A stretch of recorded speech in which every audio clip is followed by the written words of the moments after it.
Party అనుబంధ కార్మిక సంఘం ఏఐటీయూసీ అనుబంధ సంఘం మధ్యాహ్న భోజన పథకానికి సంబంధించినటువంటి కార్మికులు గత 3 రోజులుగా మిర్యాలగూడ ఆర్టీఓ కార్యాలయం నందు నిరాహార దీక్షలు చేస్తూ ఉన్నారు. తెలంగాణ రాష్ట్ర ప్రభుత్వం అధికారంలోకి వచ్చిన తర్వాత ప్రతి ఒక్కరికి గతంలో ఉన్నటువంటి దానికంటే మెరుగైన వసతులు, మెరుగైనటువంటి అవకాశాలను మేము కల్పిస్తామని చెప్పేసి ఆ రోజున సీఎం కేసీఆర్ గారు చెప్పడం జరిగింది.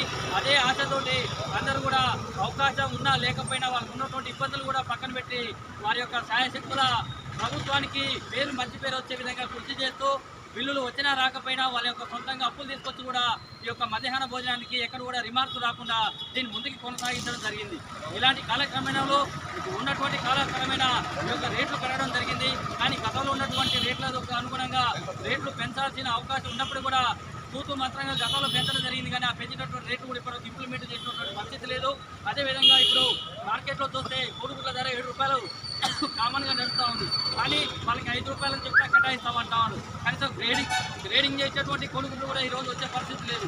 అదేవిధంగా వాళ్ళకి 3,000 రూపాయలు ఖచ్చితంగా జీతాలు ఇస్తామని చెప్పినటువంటి పరిస్థితి ఉన్నా కానీ అది కూడా ఇప్పుడు ఇంప్లిమెంట్ చేయడానికి చేతులు రాని పరిస్థితి ఉంది.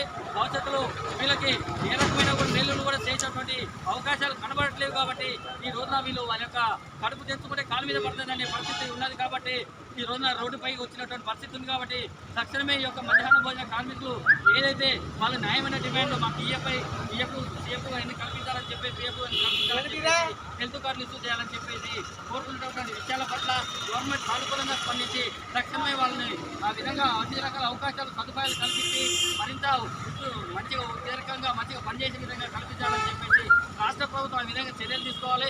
లేని పక్షంలో ఈ రోజున ఎక్కడైంది రేపు ఇంకో చోట కూడా మీ గణ ముందలు కూడా గడపదంటే పరిస్థితి వస్తుంది. కాబట్టి వాళ్ళకి తక్షణమే వాళ్ళ న్యాయమైన డిమాండ్లు పరిష్కరించాలని చెప్పేసి మేము all India forward bloc party తరఫున కోరుతూ వీళ్ళకి ఈ యొక్క మధ్యాహ్న భోజన కార్మికులకి మా all India forward bloc party అదేవిధంగా కార్మిక సంఘం టీయూసీ తరఫున సంపూర్ణ మద్దతు తెలియజేస్తూ భవిష్యత్తులో చేయబోయే కార్యక్రమాలు కూడా మా యొక్క చేతులు ఆదరణ సహకారాలు అందిస్తామని చెప్పి ఈ సందర్భంగా తెలియజేసే అవకాశం ఇచ్చినటువంటి పెద్దలకి ధన్యవాదాలు తెలియజేస్తా ఉన్నాం.